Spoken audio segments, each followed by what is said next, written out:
Eh, jadi kemarin saya bertemu dengan Secretary of State.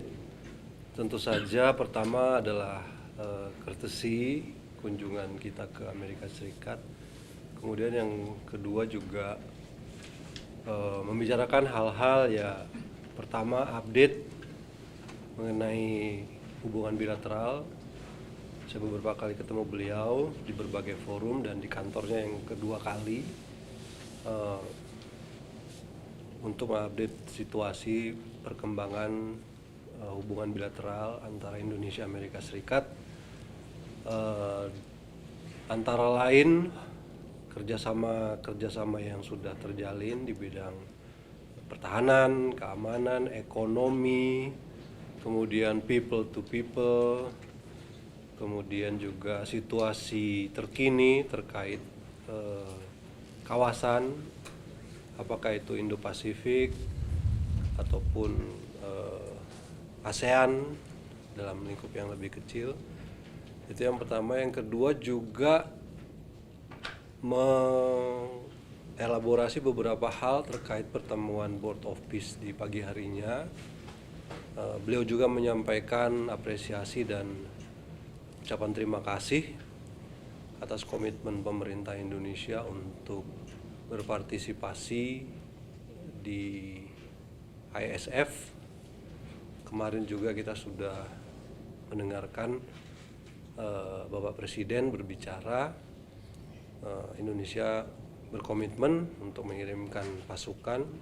Beliau sampaikan kemarin 8.000 atau bahkan lebih, karena berdasarkan dari rencana komprehensif yang dipaparkan oleh Board of Peace kemarin, akan ada beberapa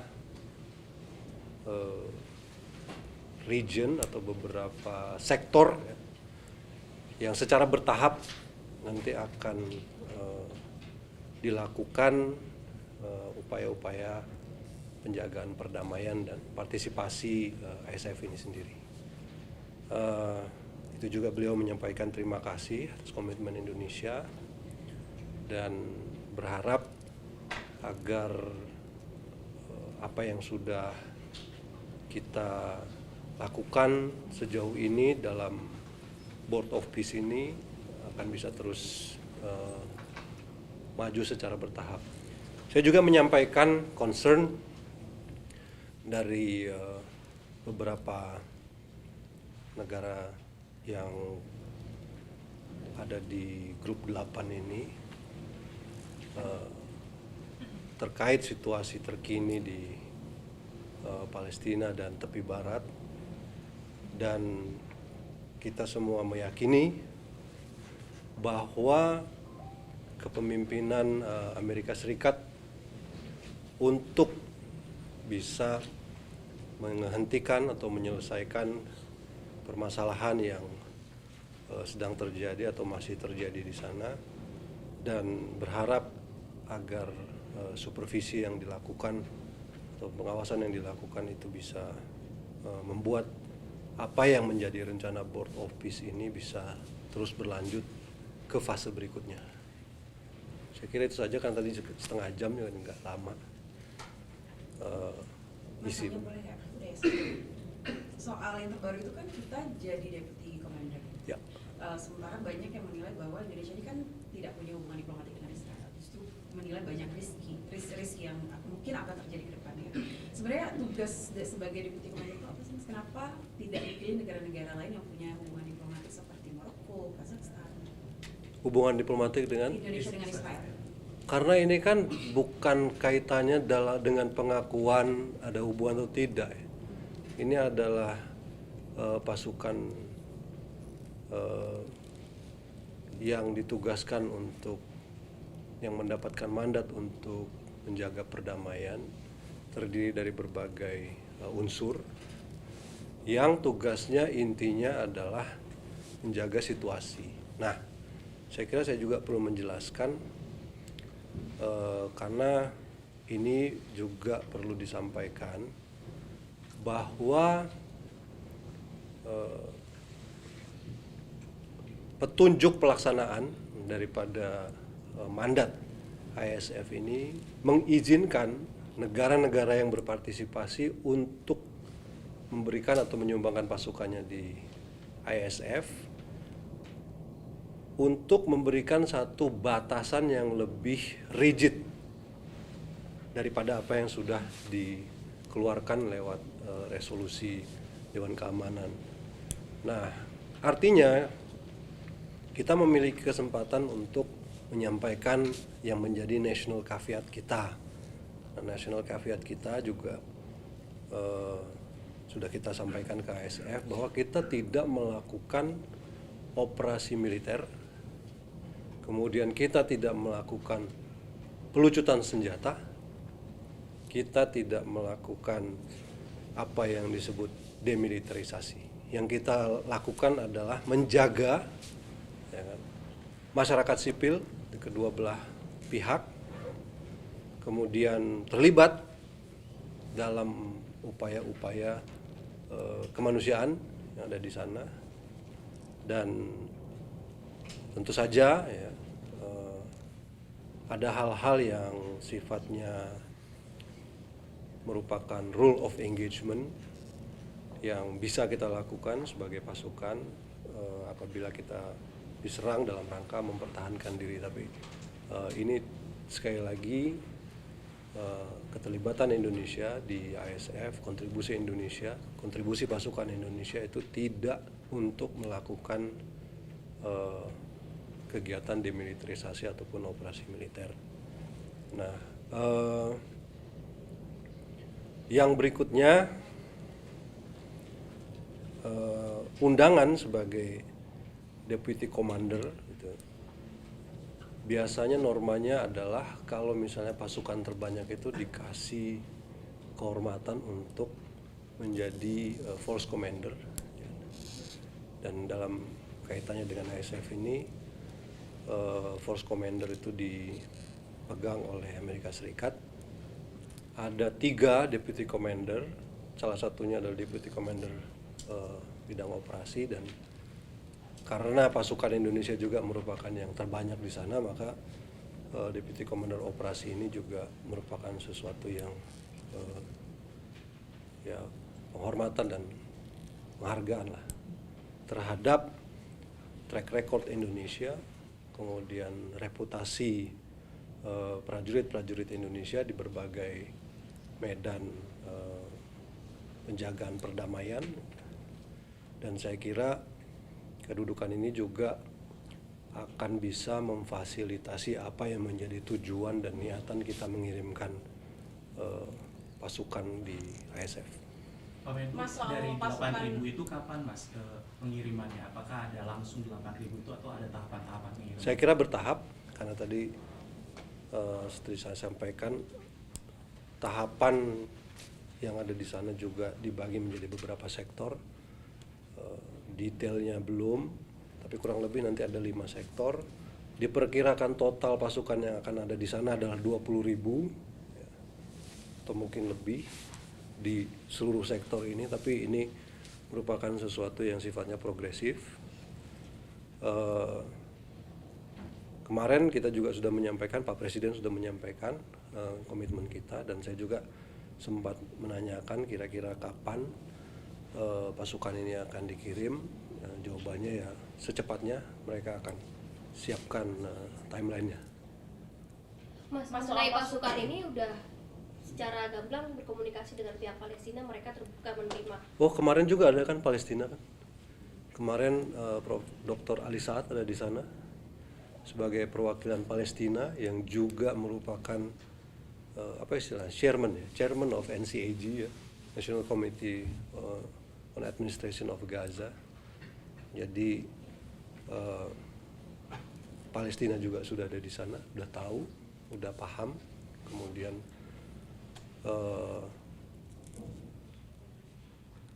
kita juga sudah menyampaikan national caveat kita. Jadi semuanya sudah terlibat. Artinya agree mengirim mereka masuknya tentara kita di sana. Oh iya, kemarin kan disampaikan. Karena yang pertama disampaikan juga oleh Ali Saad kemarin bahwa yang pertama mereka butuhkan adalah situasi yang aman dan stabil. Jadi semua rencana komprehensif ini, kunci pertamanya adalah lucutan ceasefire, hentian tembak menembak ya, ceasefire itu apa sih bahasa Indonesia? Gencatan senjata, kemudian ciptakan suasana yang aman dan stabil, baru tahap-tahap berikutnya itu bisa dilakukan. Dan itu juga kemarin sudah disampaikan. Mas, konfirmasi untuk penempatan pasukan perdamaian kita itu kalau yang tersebar kan di Rafah, apakah benar seperti itu? Atau Mulainya dari situ katanya kemarin. Nah, tapi nanti detailnya kan ada operasinya seperti apa, teaternya seperti apa. satu lagi soal kesejahteraan pasukan kita sendiri, apakah dijamin sepenuhnya oleh negara atau Apalagi seperti Israel apa? suka melanggar ceasefire. Iya, Mas. Kesejahteraan pasukannya kita ngirim ya pasti kita yang ini. Keamanannya berarti sudah Keamanannya dijamin, kemudian kesejahteraan sosialnya seperti apa? Kesejahteraan sosial ya kesejahteraan prajurit sebagai penjaga perdamaian kan udah ada indeksnya juga kan. Oke.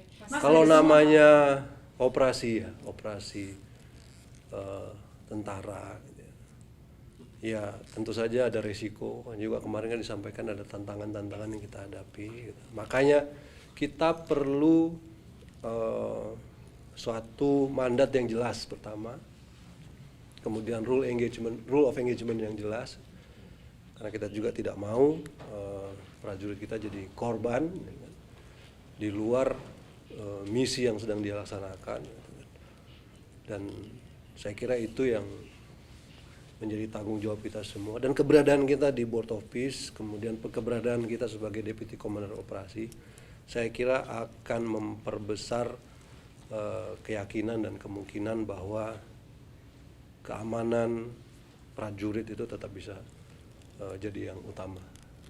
Untuk Deputy Commander itu nanti ada yang dipilih dari Iya. Indonesia.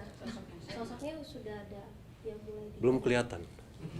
dari pulang dulu kali. Nanti akan didiskusikan dulu masalah yang akan dipilih di Commander. Ya itu nanti ya dari TNI lah yang pilih. Mas, soal pembiayaannya berarti ditanggung negara atau dari Board of Peace untuk pasukan kita, pengiriman pasukan? Jadi nanti masalah keuangan sejauh ini itu seperti kemarin di Board of Peace itu juga ada beberapa yang komitmen untuk kontribusi baik private maupun negara, itu juga akan digunakan untuk menopang semua operasional, tapi kita juga sebagai pengirim pasukan ya pasti mengeluarkan biaya. Nah, ini berkaitan sama anggaran dan iuran juga, Mas. Ini kan juga yang dipertanyakan adalah biaya kontribusi. Nah, apakah memang kemarin Trump itu sempat klaim bahwa dia sudah mengantongi $5 billion. Nah, itu apakah kita sudah menyetor uang juga sebagai Belum. Tapi apakah akan memberikan iuran? Karena kayak kemarin Ya kan di udah saya presentasinya- sampaikan udah di tapi di presentasinya sepertinya belum ada detail ya, Mas, soal biaya kontribusi yang misalnya Nggak, untuk tidak rekonstruksi dibicarakan. dan- Jadi kemarin itu yang dibicarakan soal ini bukan kontribusi, ini on top of itu yang 1 miliar itu. Ada negara-negara lain yang ingin kontribusi di situ. secara sukarela. Dan sudah ada pledge berapa kemarin? 5 apa 7 ya? 7 Oh, itu berarti di luar iuran? di luar itu. Mas, dari semua pertemuan bilateral ini ada nggak yang mau melakukan kunjungan balasan? Saya kemarin menawarkan juga Secretary of State untuk berkunjung ke Jakarta,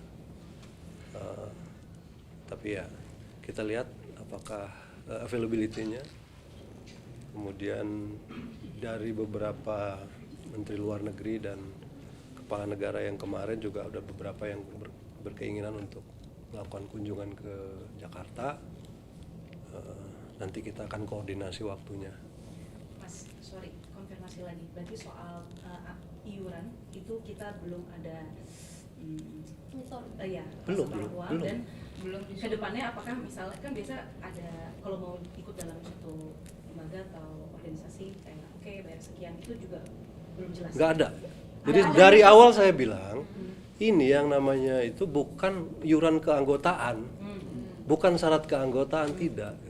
Kita sekarang sudah anggota, nggak perlu bayar juga nggak apa-apa. Berarti Indonesia nggak akan bayar. Tapi kalau misalnya kemarin tuh kita mau jadi anggota permanen, ada biaya kontribusi. ada kontribusi 1 miliar itu kan gitu. Mas menegaskan berarti ada Nggak, tunggu dulu, jelas dulu nih. Oke. Bukan kemudian kita sekarang karena belum bayar kita bukan anggota Board of Peace loh. Paham ya? Jadi kontribusinya beda-beda gitu ya Mas, ada yang uang, ada yang pasukan gitu misalnya. Ada yang uang, ada yang pasukan, ada yang orang per orang kirim ke rekening yang di World Bank kemarin ya. Oh, jadi masing-masing negara punya kontribusinya tersendiri. Ya. Mas, terakhir mengenai aneksasi di West Bank, ya kemarin kan Mas Suki udah bahas di PBB, apakah dalam World Office juga disuarakan Mas mengenai kecaman itu? Kita menyuarakan, ya. Kita menyampaikan surat ke World Office. Bukan kecaman ya, tapi concern kita terhadap situasi yang terjadi di sana, gitu kan. Dan ya situasi seperti apa yang kita inginkan supaya ini semua berjalan berjalan sesuai dengan apa yang menjadi peace proposal ini.